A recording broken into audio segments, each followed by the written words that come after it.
आप सब as investors का फाइनेंशियल नीड्स और रिक्वायरमेंट्स तो अलग अलग होते हैं, इसीलिए आप दूसरे इन्वेस्टर का इन्वेस्टमेंट प्रोडक्ट नहीं चुनना चाहिए। अगर आपको सही इन्वेस्टमेंट प्रोडक्ट चुनना चाहते हैं तो आपका पर्सनल फाइनेंशियल नीड्स और रिक्वायरमेंट्स पर ध्यान रखना चाहिए।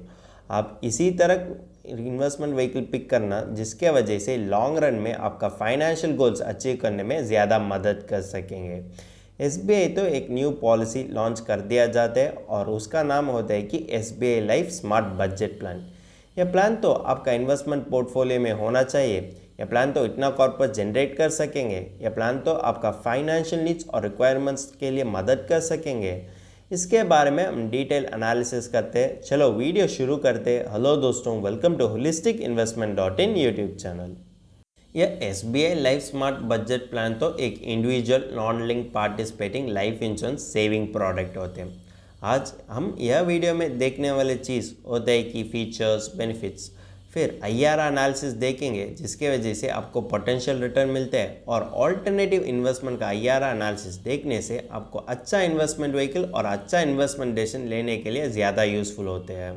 पहले चीज़ क्या देखें कि यह SBI life smart budget plan का फीचर्स। इसमें दो प्लान ऑप्शन होते हैं। ऑप्शन ये होता है कि एंडोमेंट ऑप्शन और ऑप्शन बी होता है कि एंडोमेंट ऑप्शन के साथ इनबिल्ट एक्सीडेंटल डेथ और की टोटल परमानेंट डिसेबिलिटी बेनिफिट। इसमें इन्वेस्टर के लिए प्रीमियम पेइंग टर्म चुनने में कन्वीनियंस भी होते हैं कि 6, 7, 10 और की 15 ईयर्स वो किसी भी प्रीमियम टर्म को चुन कर सकते हैं। इसमें पॉलिसी टर्म थ्रो तो इन्वेस्टर के लिए लाइफ कवर तो दे दिया जाता है। इसका अर्थ होता है कि प्रीमियम पेइंग टर्म खत्म होने के बाद भी लाइफ कवर तो इन्वेस्टर के लिए दे दिया जाता है। और इन्वेस्टर चाहते हैं तो वो उसका फाइनेंशियल गोल्स पर ध्यान रखकर उसका पॉलिसी टर्म भी वो चुन कर सकते हैं और इसका रेंज होता है कि 12 to 25 ईयर्स।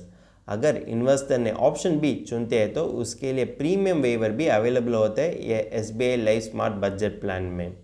अब यह नए एसबीआई पॉलिसी का बेनिफिट्स के बारे में जानकारी लेने से पहले ये दोनों प्लान ऑप्शन के बारे में हम जानकारी लेते हैं। ऑप्शन ये होते हैं कि एंडोमेंट ऑप्शन। अगर पॉलिसी होल्डर तो एंडोमेंट ऑप्शन चुनते हैं तो सिंपल रिविशनरी बोनस और life cover through out policy होने के कारण उसका वेल्थ क्रिएशन प्रोसेस के लिए ये तो ज़्यादा मदद कर सकेंगे।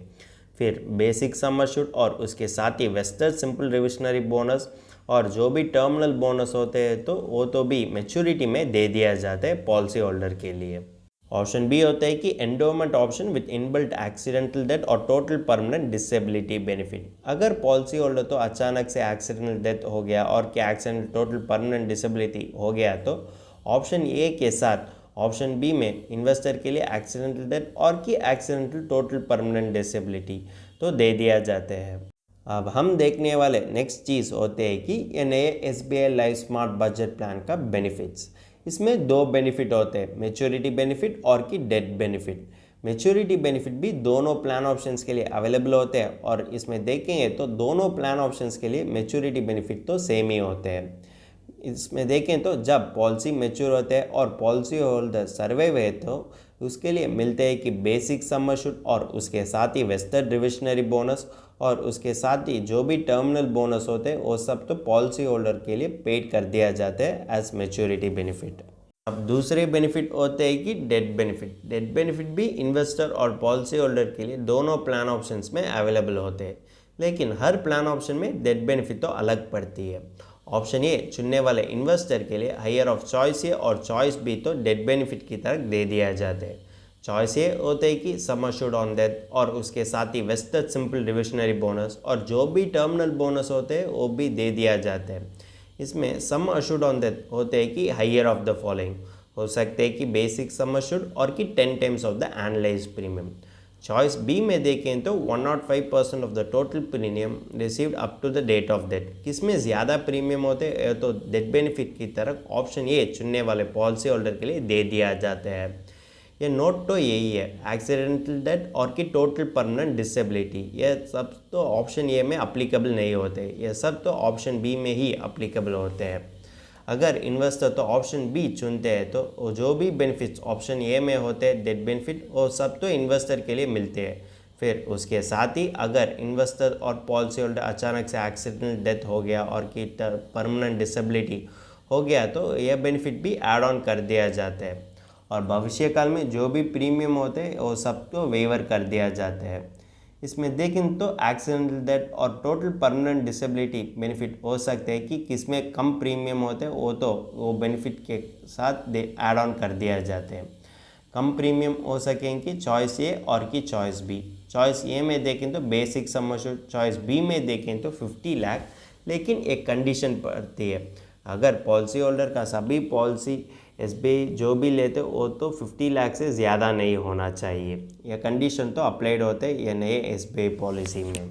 हमने अब तक ये नए एसबीआई पॉलिसी का फीचर्स बेनिफिट्स देख लिया। नेक्स्ट हम देखने वाले चीज़ होते हैं कि इसका एडवांटेजेस। जब पॉलिसी तो सरेंडर वैल्यू अटेंड कर दिया जाते तो इन्वेस्टर के लिए लोन फैसिलिटी दे दिया जाते हैं, और इन्वेस्टर चाहते हैं तो लोन तो ले सकते हैं और इसका मैक्सिमम होता है कि 90% ऑफ द सरेंडर वैल्यू। अगर इन्वेस्टर ने हायर सम एश्योर्ड लेते हैं तो उसके लिए डिस्काउंट्स भी अवेलेबल होते हैं। अगर जो इन्वेस्टर ऑप्शन बी चुनते हैं तो उसके लिए इनबिल्ट होता है कि एक्सीडेंटल डेथ और कि एक्सीडेंटल टोटल परमानेंट डिसेबिलिटी, जिसके वजह से उसको ज़्यादा रिटर्न मिल सकते हैं और ज़्यादा कवर भी होते हैं। और इन्वेस्टर के लिए फ्लेक्सिबिलिटी भी होते हैं प्रीमियम पेइंग टर्म और पॉलिसी टर्म चुनने में, और इसमें टैक्स बेनिफिट भी होते हैं एज पर सेक्शन 80C और 1010D। हमने अब तक ये नए एसबीआई पॉलिसी का पॉजिटिव ट्रेड्स के बारे में भी ज़्यादा बातचीत कर दिया जाते हैं, लेकिन इसमें पोटेंशियल ड्रॉबैक्स होते हैं और इसी कारण उसके लिए वो तो फाइनेंशियल गोल्स अचीव करने के लिए आइडियल इन्वेस्टमेंट प्लान नहीं हो सकेंगे। इसका पहले पोटेंशियल ड्रॉबैक होते हैं कि जो भी प्लान ऑप्शन आप चुनते हैं वो तो बदल नहीं कर सकते हैं। हर इन्वेस्टर के लिए ये तो कॉमन होते हैं कि बदलते हुए फाइनेंशियल सर्कमस्टेंसेस, लेकिन उसी तरह तो एसबीआई पॉलिसी तो वो इन्वेस्टर बदल नहीं कर सकते, वो फ्लेक्सिबिलिटी भी नहीं है ये नए एसबीआई पॉलिसी में। और ये पार्टिसिपेटिंग पॉलिसी होने के कारण इसको बेनिफिट्स तो कांस्टेंट नहीं होते, ये तो बोनस रेट पर निर्भर होते हैं हर साल। इसके वजह इन्वेस्टर के लिए एक नए इन्वेस्टमेंट करना चाहते हैं और कि नए बिजनेस ओपन करना चाहते हैं तो भी ये तो उतना बेनिफिशियल नहीं हो सकेंगे। और इसका लॉक इन पीरियड होते हैं कि 2 साल फॉर लोन और की सरेंडरिंग। इमरजेंसी सिचुएशन तो हर इन्वेस्टर के लिए किसी भी समय आ सकते हैं, और स्पेशली 2 साल से पहले आते हैं तो यह प्लान तो उतना बेनिफिशियल नहीं होते, क्योंकि इन्वेस्टर तो ऑल्टरनेटिव इन्वेस्टमेंट और कि अदर इन्वेस्टमेंट पर निर्भर होना चाहिए और दूसरे तरफ से लोन लेना चाहिए वो सिचुएशंस को हैंडल करने के लिए। ये तो अच्छा इन्वेस्टमेंट साइन नहीं होते एक इन्वेस्टमेंट व्हीकल में। और देखें तो इसी इमरजेंसी सिचुएशन टैकल करने के लिए भी आपका इन्वेस्टमेंट व्हीकल आपको मदद करना चाहिए, लेकिन यह नए एसबीआई पॉलिसी तो 2 साल के लिए वो मदद इन्वेस्टर के लिए नहीं दे सकते हैं। हमने अब तक यह सारे इंपॉर्टेंट चीज़ों के बारे में बातचीत कर दिया जाते हैं, लेकिन इम्पॉर्टेंट फैक्टर होते हैं कि आईआरआर एनालिसिस, क्योंकि आईआरआर एनालिसिस वजह से आपको बेटर क्लैरिटी मिलता है यह SBI life smart budget plan के बारे में। इसलिए हम आईआरआर एनालिसिस देखेंगे, और आईआरआर एनालिसिस एक डिसाइडिंग फैक्टर भी होते हैं कि यह प्लान आपका इन्वेस्टमेंट पोर्टफोलियो में होना चाहिए और कि नहीं होना चाहिए। यह प्लान तो आपका फाइनेंशियल नीड्स और रिक्वायरमेंट्स के लिए मदद कर सकेंगे और कि नहीं मदद कर सकेंगे। यह सारी सवाल के जवाब तो आईआरआर एनालिसिस ही हमको देते हैं।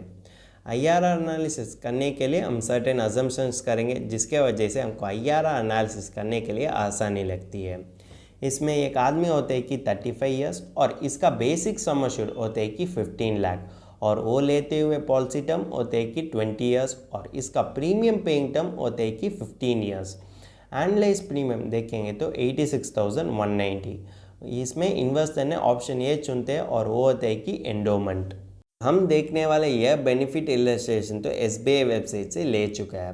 रिटर्न ऑफ 4% वो हम अज्यूम करते हैं कि वर्स्ट केस सिनेरियो इसका आईआरआर होते हैं कि 2.72%, और रिटर्न ऑफ 8% होते हैं कि बेस्ट केस सिनेरियो इसका आईआरआर होते हैं कि 6.09%। ये 6.09% भी उतना सफिशिएंट कॉर्पस नहीं जनरेट कर सकते, क्योंकि हमारा कंट्री का इन्फ्लेशन रेट होते हैं कि 4 to 6%। इन्फ्लेशन से थोड़ा सा ज़्यादा होते हैं, लेकिन यह तो भी गारंटीड नहीं है, ये जस्ट अजम्पशंस है। और यह इन्वेस्टमेंट व्हीकल में भी इन्वेस्टर के लिए ज़्यादा रिस्क लेनी पड़ती है। बैंक एफडी इसका ज़्यादा ऑल्टरनेटिव होते हैं, क्योंकि बैंक एफडी में रिस्क भी कम होते हैं, रिटर्न भी ज़्यादा होते हैं। लेकिन बैंक एफडी रिटर्न तो आपका फाइनेंशियल नीड्स और रिक्वायरमेंट्स के लिए उतना सफिशिएंट और उतना बेनिफिशियल नहीं हो सकेंगे। इसी समय आप क्या करना चाहिए कि ऑल्टरनेटिव इन्वेस्टमेंट के बारे में सोचना चाहिए, क्योंकि किसी समय आपका प्राइमरी इन्वेस्टमेंट व्हीकल उतना कॉर्पस नहीं जनरेट कर सकेंगे तो ऑल्टरनेटिव इन्वेस्टमेंट के बारे में आप सोचना चाहिए, क्योंकि हर इन्वेस्टर के लिए फाइनेंशियल गोल्स अचीव करना एक प्राइम पार्ट ऑफ लाइफ होते हैं। इसको कोई भी इन्वेस्टर स्किप नहीं कर सकते हैं। अगर प्राइमरी इन्वेस्टमेंट व्हीकल उतना अच्छा चॉइस ना है तो आपको चाहिए कि ऑल्टरनेटिव इन्वेस्टमेंट व्हीकल। इसी समय ऑल्टरनेटिव इन्वेस्टमेंट व्हीकल तो भी आपका फाइनेंशियल गोल्स अचीव करने में ज़्यादा मदद कर सकेंगे। इसलिए हम ऑल्टरनेटिव इन्वेस्टमेंट के बारे में भी सोचते हैं, और ऑल्टरनेटिव इन्वेस्टमेंट व्हीकल का IRR एनालिसिस देखने से आपको बेटर इन्वेस्टमेंट डिसीजन और बेटर इन्वेस्टमेंट चॉइस लेने के लिए ज़्यादा मदद कर सकेंगे। अगर देखें तो मार्केट में ज़्यादा ऑल्टरनेटिव इन्वेस्टमेंट और कैडर इन्वेस्टमेंट एवेन्यूज़ होते हैं, लेकिन हम कंपेयर करते हैं pure term insurance along with PPF और ELSS। हम यही कारण के लिए यह इन्वेस्टमेंट व्हीकल और यह इन्वेस्टमेंट कॉम्बो पिक करते हैं, क्योंकि ये तो सेम ड्यूअल बेनिफिट ऑफर करते हैं जैसे SBI life smart budget plan करते हैं। और उसके साथ ही इन्वेस्टर के लिए और एक जवाब भी मिलते हैं कि दोनों अलग अलग सेपरेट करने वाले इन्वेस्टर के लिए हायर रिटर्न्स मिलते हैं, और ड्यूअल बेनिफिट पॉलिसी जैसे SBI पॉलिसी इन्वेस्टर के लिए हायर रिटर्न देते हैं। किसमें इन्वेस्टर के लिए हायर रिटर्न देते हैं वो उसका जवाब भी इन्वेस्टर के लिए मिल जाते हैं यह एनालिसिस वजह से। इसमें हम अज्यूम करते हैं कि एक इन्वेस्टर का बेसिक सम अश्योर्ड होता है कि 15 लाख, और वो लेते हुए पॉलिसी टर्म होते हैं कि 20 ईयर्स, और इसका प्रीमियम पेइंग टर्म होते हैं कि 10 ईयर्स, और उसका एनालाइज प्रीमियम होते हैं कि 12,390। बाकी वो चाहते हैं तो ELSS और PPF में इन्वेस्ट कर सकते हैं, उसका फाइनेंशियल नीड्स और रिक्वायरमेंट्स पर ध्यान रखकर और उसका रिस्क अपडेट पर ध्यान रखकर, और वो होते हैं कि 73,800। हमने अब तक ये नए SBI पॉलिसी का इन आउट डिस्कस कर दिया, लेकिन बाकी होते हैं कि फाइनल वर्डिक्ट। फाइनल वर्डिक्ट तो आवश्यक पड़ती है। फाइनल वर्डिक्ट या नए प्लान का समरीज भी नहीं होते हैं, लेकिन आपको किसी भी इन्वेस्टमेंट व्हीकल और किसी भी इन्वेस्टमेंट डिसीजन लेने के लिए ज़्यादा यूज़फुल होते हैं।